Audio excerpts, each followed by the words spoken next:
One giant leap for mankind.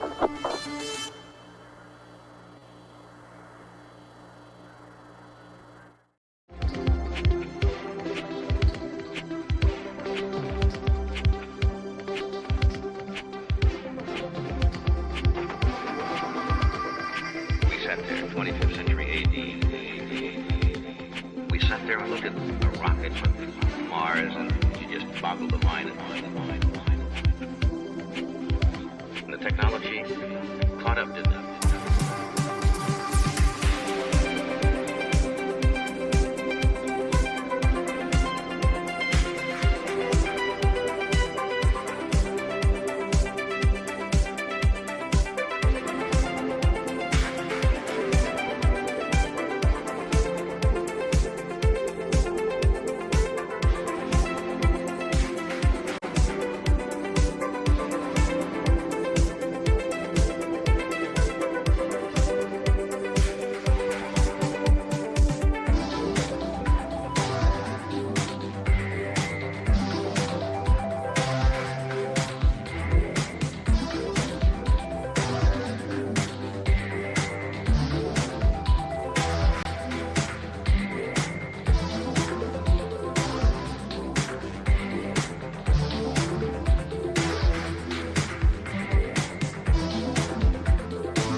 One small step for man, one giant leap for mankind.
Good morning. It's Wednesday, March 18th, and you're looking at a live view of Falcon 9 as it awaits its 8:16 a.m. Eastern Time launch from Pad 39A at Kennedy Space Center in Florida.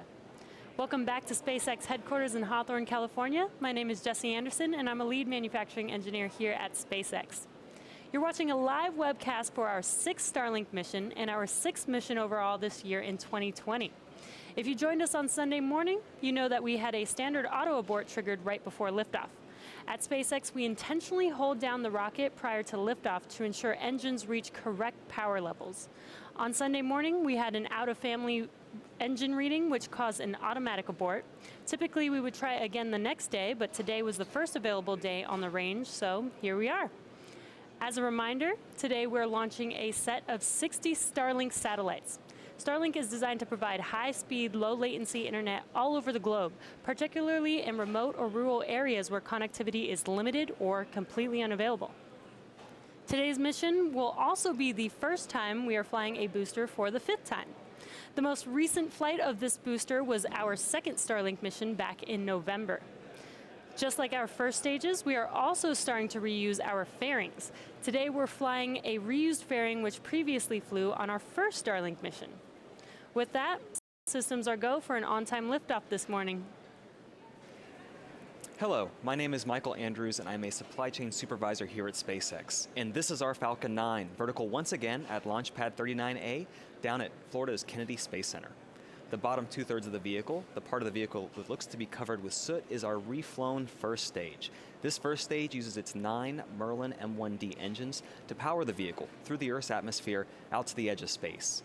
And today we'll be attempting to recover that first stage again, actually for the 5th time on our drone ship, Of Course I Still Love You, which you can currently see. It's stationed about 350 nautical miles northeast of the Cape.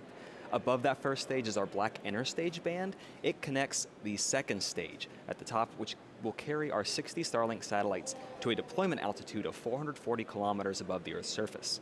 From there, they will be deployed and use their individual propulsion systems to move up to their operational altitude of 550 kilometers. The Falcon 9 you see on the pad has been loading propellants since T-minus 35 minutes. As a reminder, we use a mixture of rocket-grade kerosene, known as RP1, and super-chilled liquid oxygen, known as LOX, to power the Falcon 9. Currently, our RP1 is nearly fully loaded on the first stage, and it is 100% loaded on the 2nd stage. LOX loading, however, is still underway on both stages, and that will actually continue to be topped off right until the last minute of our countdown. And at the very top is our stack of 60 Starlink satellites. They're safely enclosed inside that 17-foot diameter payload fairing. It's the pointed cone on the very top of the rocket. And like we've attempted in our past couple launches, we'll be attempting again today to recover the fairing pieces again with our 2 recovery ships, Miss Tree and Miss Chief. They're currently positioned in the North Atlantic Ocean off the coast of North Carolina. In terms of weather conditions today, we do have a few scattered cumulus clouds, but nothing gating us from today's launch. Winds, both at ground and altitude, are nominal. The Air Force range is prepared to support today's mission. So with that, our vehicle, our Starlink satellites, the weather and range are all looking green for an on-time liftoff just a few minutes from now. As I mentioned at the top of the webcast, today's launch will be the first 5th flight of a Falcon 9 booster, and if we land it successfully, it will mark the 51st recovery since we started landing our boosters back in December of 2015. Reusability is core to our mission here at SpaceX, which brings me to our efforts underway in Boca Chica, Texas, where we are building and testing Starship, our next generation spacecraft. If you joined us Sunday for our first attempt of this mission, we shared an update on Starship and the progress that the teams in Boca Chica are making. The local team has executed a variety of tests designed to push the limits of the vehicle, and the site continues to change daily as production ramps up. We have a series of upcoming static fire and short flight tests with our serial number 3 test article, and longer flights with serial number 4, but ramping up our Starship and Raptor production line is what matters most.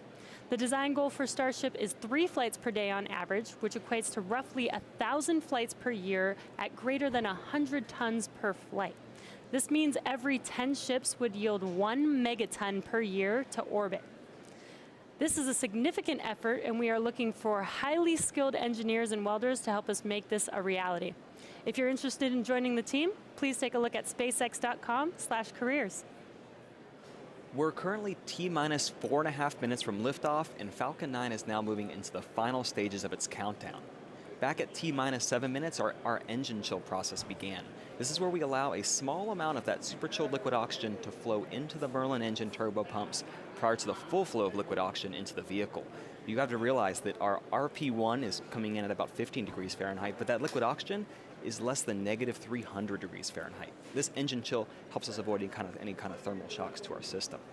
Liquid oxygen is also what's creating the white clouds you see around Falcon 9. We continue to load that super chilled LOX into the stage just before liftoff, but when that LOX comes into contact with the ambient air around it, it creates those clouds that you see because of boiling. And right below the fairing is our cradle. It's those arms that hold the vehicle in place. They just opened up at around T-minus 4.5 minutes. And right now, the transporter erector, that vertical truss structure, is starting to slowly retract a few degrees. It may be hard to see, but guaranteed this retraction is enough for Falcon 9 to clear the pad. In terms of propellant, the first and second stages, when you add up that kerosene fuel and liquid oxygen, it's 1 million pounds of propellant. That vehicle will finish prop loading at T-minus 2 minutes, with the first stage LOX being at 100% full. And the last call out you'll hear before go launch is at T-minus 1 minute. You'll hear that Falcon 9 is in startup mode. This means that the rocket's autonomous internal flight computers have taken over the launch countdown. Our Starlink payload continues to be healthy. The Falcon 9 team is tracking no issues on the rocket. Weather is still looking good and the range is green for launch, so all that's left to do is listen in to the last few minutes of our countdown.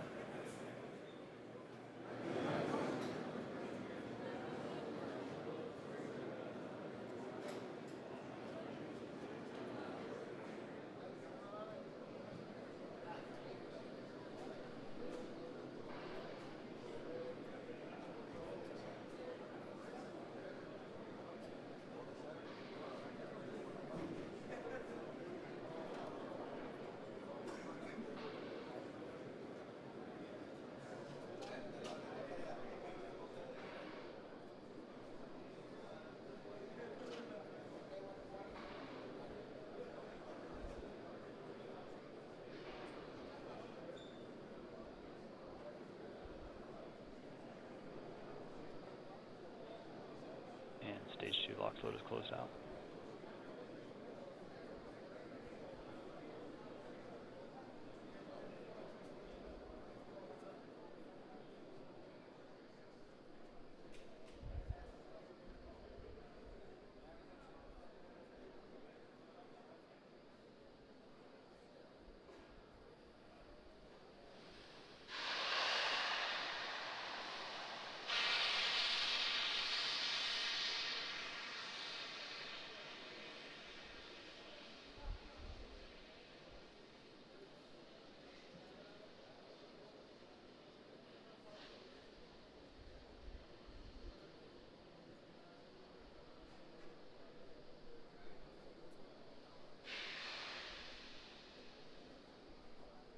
Vehicles in startup.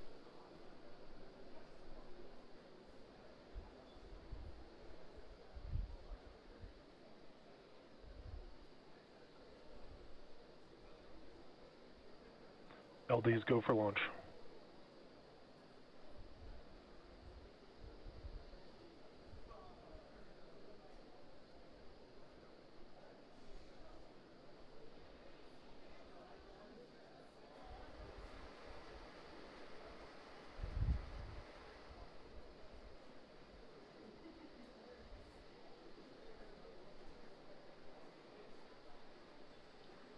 T-minus 15 seconds.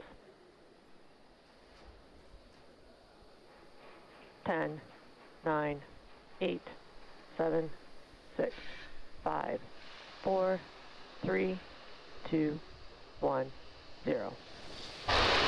Ignition. Liftoff.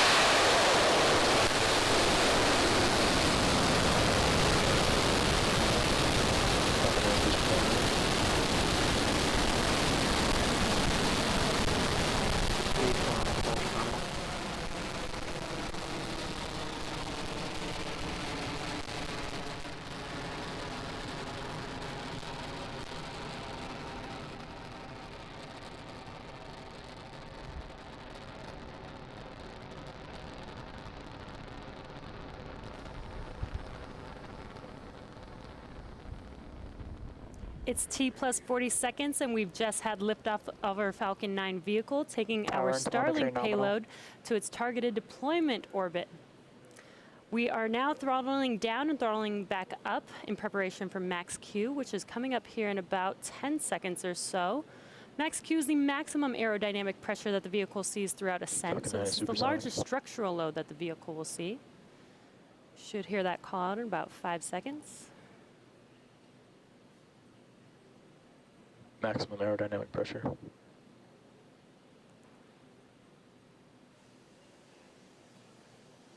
And there's that call out for max Q, confirmation that we've just passed through max Q. Coming up in about a minute, we will have 3 events in rapid succession. The first of which being main engine cutoff, or what we call MECO. This is where all 9 of our M1D engines shut off and slow the vehicle down for the following event, which is stage separation. And that's when the first stage separates from the second stage. And then finally, the lighting of our second stage MVAC engine, which we call SES-1, or second engine start 1.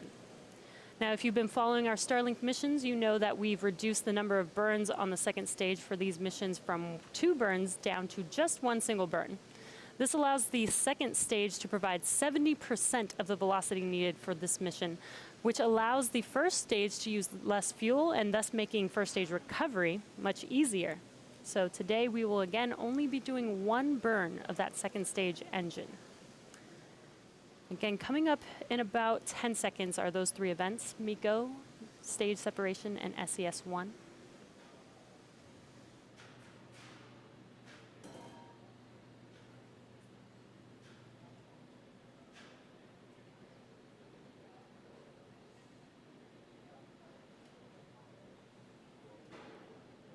MECO 1.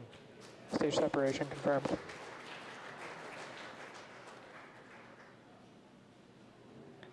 MVAC ignition. And there we've just had MECO and stage separation. That stage separation confirms the successful 5th use of our first stage booster. And you can see on your right screen that second stage MVAC engine lighting up and taking that second stage to its targeted orbit. And we're just a few seconds away from fairing deploy. Again, this fairing was used once Fairing before on our separation very confirmed. first Starlink mission. And there is the visual confirmation of fairing deploy. So this means that we've successfully reused this fairing. So now let's see if Miss Tree and Miss Chief can catch those fairing halves today. We likely won't have that live view since fairing touchdown will Stage happen propulsion nominal. past the conclusion of this morning's webcast, but stay tuned to our social media for updates later this morning. Stage 2 is on a nominal trajectory.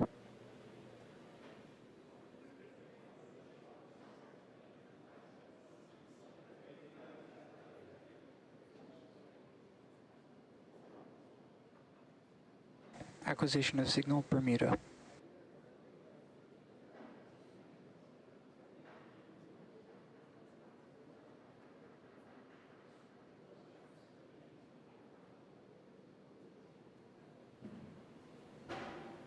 For those of you just joining us, good morning and welcome. We just had a successful liftoff of our Falcon 9 about 4 minutes ago. There's a lot going on right now. On the right-hand side of your screen, our second stage. Its Merlin vacuum engine is currently burning and will continue to do so for a few minutes. It's carrying 60 Starlink satellites for eventual payload deploy. But we're going to focus the next few minutes on the left-hand side of the screen with our first stage. Currently right now, after stage separation, that first stage is boosting, still gliding up without any engine power. It's hitting apogee just about now, and for the next few seconds, it's going to start to free fall down to the Earth's surface for an attempted first stage recovery on our drone ship in the Atlantic Ocean.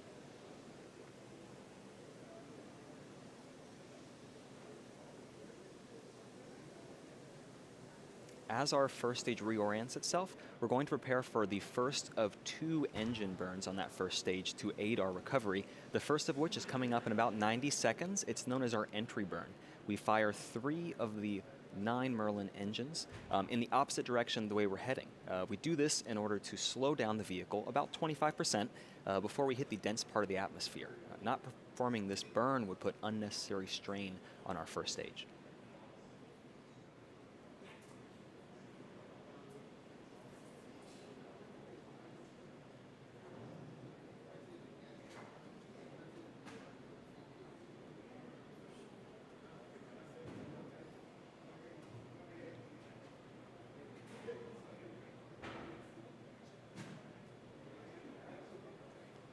We're just at about T plus 6 minutes.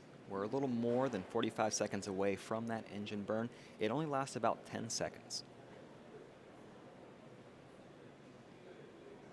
And although our first stage only takes a few minutes to get from its apogee down to the Earth's surface, our 2 fairing halves takes much longer. Please stay posted with our social media for updates on those recoveries.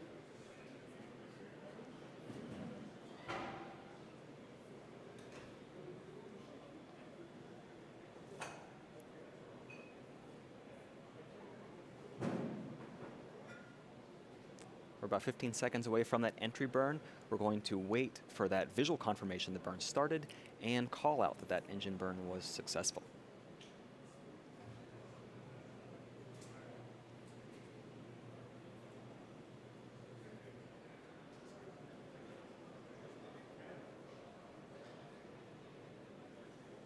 Stage 1, entry FTS burn is startup.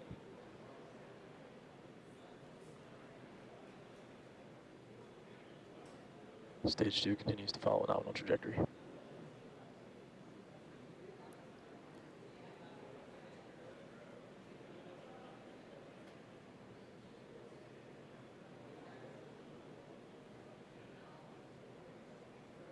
Stage 1, entry burn shut down. Our entry burn has just completed. The next step is our landing burn. It's about 90 seconds from now. In terms of velocity reduction, with the remaining velocity, the denser part of the atmosphere actually slows our Falcon 9 by 80%, and the landing burn achieves just that last bit of reduction down to 0.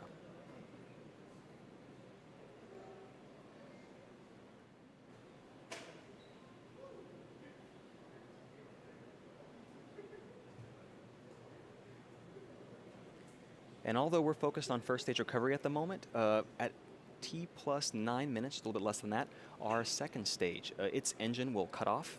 We'll then confirm it's in good orbit, and we'll then begin the preparations for payload deploy.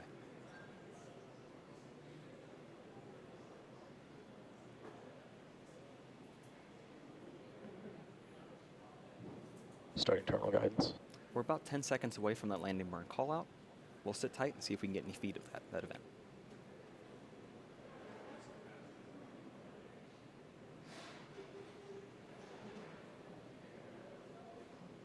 Stage 2 FTS is saved.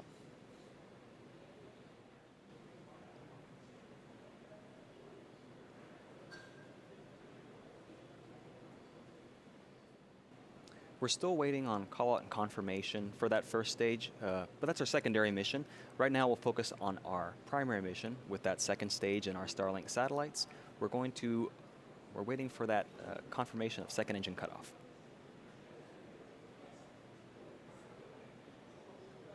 We have Seco 1.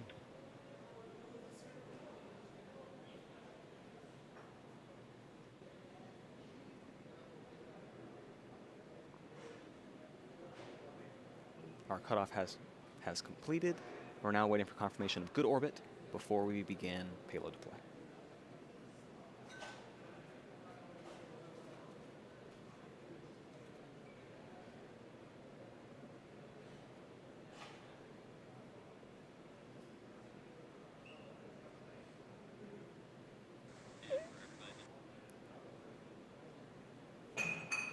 Expected loss of signal. So we've achieved that good orbit for our second acquisition stage, of signal but we're not in the right Newfoundland. position in that orbit yet. Second stage is now going to coast in this orbit for a few minutes.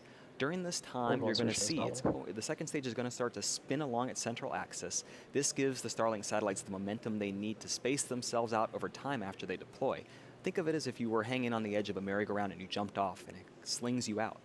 We use this natural deployment, and it prevents us from having to install complex and heavy separation mechanisms on each and every satellite. So while we wait for that position to be achieved, we're going to take a quick break, and we'll return at T plus 13 minutes, 45 seconds.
Starting deploy spin up.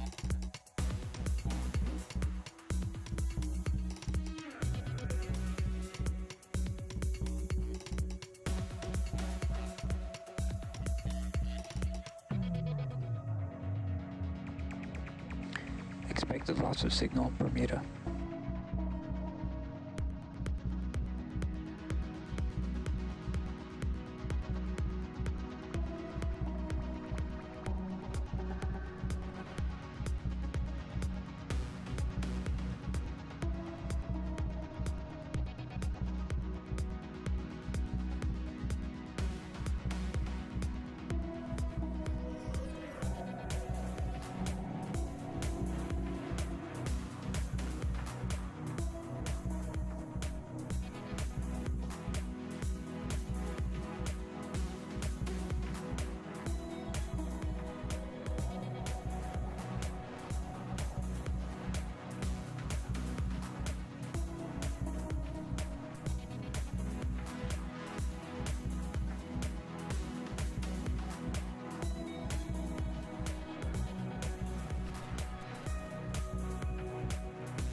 Welcome back to the webcast for Starlink. We had an on-time liftoff this morning at 8:16 a.m. Eastern Time. Our first stage successfully separated from the second stage, but unfortunately we did get confirmation that we were not able to land that first stage today. We are obviously disappointed, but our primary mission on second stage is still on target to drop our Starlink satellites to their deployment orbit. One quick update, as many of you know, we've been running a number of tests to reduce the reflectivity of these Starlink satellites on their way to orbit. The first of these tests involve using paint to darken portions of the satellite. Preliminary results show a notable reduction, but we have a couple other ideas that we think could reduce the reflectivity even further. The most promising being a sunshade that would operate in the same way as a patio umbrella or a sun visor, but for the satellite. The sunshade option is slated for a future Starlink launch, and all of these efforts are ongoing and will continue to report results back as we receive them. We're now coming up on deployment of our Starlink satellites, so let's listen in for that call out. We should be able to see separation live, so we'll wait for that live view. Payload separation confirmed.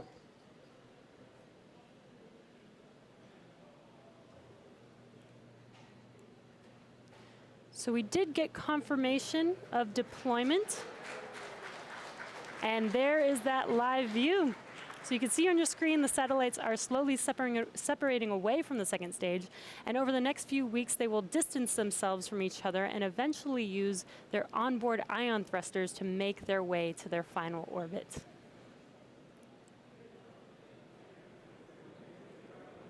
And with that successful deployment, that brings our webcast to a close for today. To recap our mission, we had a successful liftoff of Falcon 9 from Kennedy Space Center at 8:16 a.m. Eastern Time. We had a successful separation of that first stage from the second stage. Unfortunately, we did not recover that first stage for another launch, but as you can see, 60 healthy and operational Starlink satellites are on their way to their intended orbits. It's definitely been an exciting launch today. We want to thank the 45th Space Wing for range safety and the FAA for licensing today's launch. And we'd also like to thank you, all of our viewers, for tuning in. Please follow our website and social media platforms for updates on our next missions and milestones. Until the next time, please take care and have a great day.